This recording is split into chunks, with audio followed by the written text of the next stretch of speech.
Today, we're diving into a really powerful essay by Rubens Ricupero that tries to capture the unique destiny of Latin America.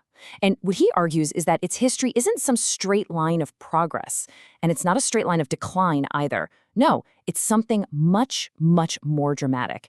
It's a dizzying, wild roller coaster of absolutely exhilarating highs and truly devastating lows. So, here's how we're going to break this all down. We're going to start with a single, nagging question that seems to echo across the entire continent.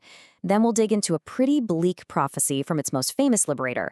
After that, we'll look at these incredible, brilliant flashes of success that just didn't last. And finally, we're going to land on the one metaphor that honestly ties this whole complicated story together. All right, so our whole story really kicks off not with an answer, but with a question. A really raw gut punch of a question, actually. It comes from the great novelist Mario Vargas Llosa, and it just perfectly captures a feeling that so many people across the continent seem to share. So, Vargas Llosa asks, at what moment did Peru get screwed? I mean, talk about getting straight to the point. Now, he was obviously writing about his home country, but the genius insight from our source author, Rubens Ricupero, is that this isn't really just a Peruvian question. Not at all. You could walk into a bar in Mexico City, Buenos Aires, Bogotá, you name it, swap out Peru for the country you're in, and the question would land with the exact same weight. It points to this really deep, shared feeling of a dream that's been deferred, you know? A collective sense that somewhere along the line, the incredible promise of the continent just got lost. And this feeling, well, it's not new.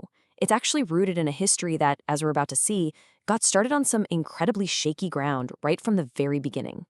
Yeah, this whole idea of starting badly goes all the way back to the dawn of independence. And as the historian Mariano P. Gonzalez points out, there's a really stark way to see this. All you have to do is compare the fates of the founding leaders across the Americas. I mean, look at this. The contrast is just night and day, isn't it? On one side, you have the U.S. founding fathers, mostly dying of old age, celebrated as heroes.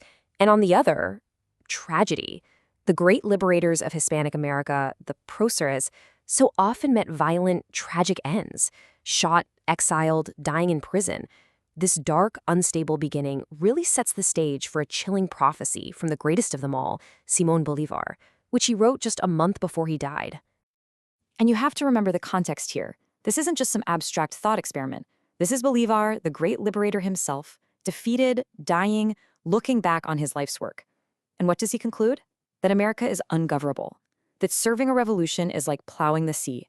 It's a completely futile effort. He sees nothing ahead but chaos and petty tyrants. And this incredibly bleak vision, as Ricupero points out, basically became the standard narrative, the lens through which everyone saw Latin America's struggles for generations. But was it the only story?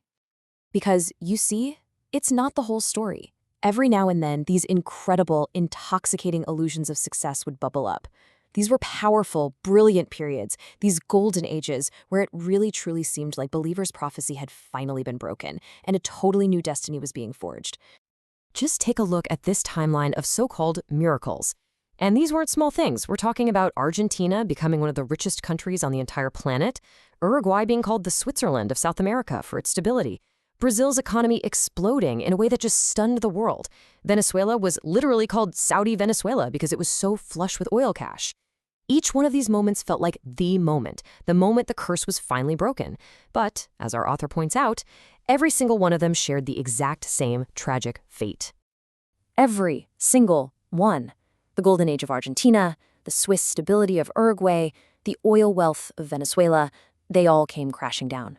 Often it was a toxic mix of political chaos or putting all their economic eggs in one basket, like a single commodity. So, if the story isn't just constant failure, but it's also not one of lasting success, what in the world is going on? And that question right there brings us to the core idea of this entire explainer. To really get what's happening, we have to stop thinking in straight lines. It's not about moving forward or backward. According to Ricupero, the continent's destiny is best described not by a historical term, but by a psychological one. Ciclotímico, or cyclothymic in English.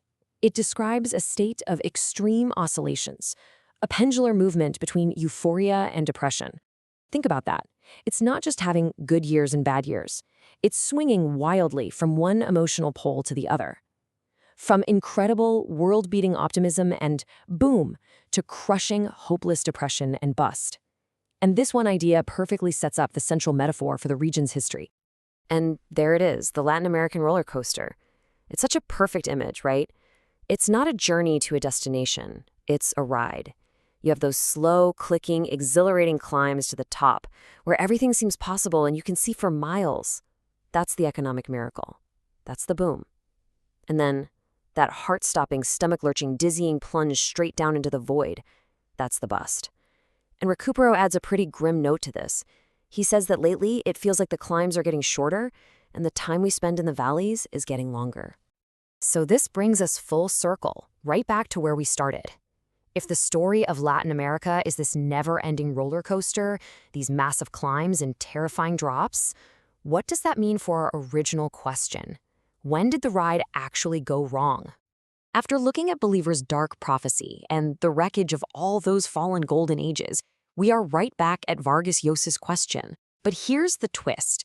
According to Ricupero, asking when it all went wrong is to fundamentally miss the point. And the answer he gives is, well, it's pretty profound and, frankly, a little bit unsettling.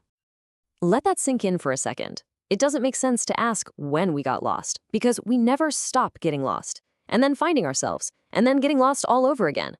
The crucial takeaway here is that there was no single wrong turn. There was no one moment of failure. The problem isn't an event, it's the cycle itself. The process of getting lost and finding the way again, that is the constant defining feature of this history. The roller coaster ride is the destination. And that leaves us with one final big question to think about. If this chaotic, cyclical, roller coaster destiny is the one constant, what does that mean for the future? Is the real challenge to finally break the cycle, to dismantle the tracks and get off the ride for good? Or is it to accept the nature of the ride and just learn how to navigate it better? To learn how to brace for the falls and truly, truly savor those brief, beautiful, dizzying moments at the top? It's a question that kind of lingers long after the ride is over.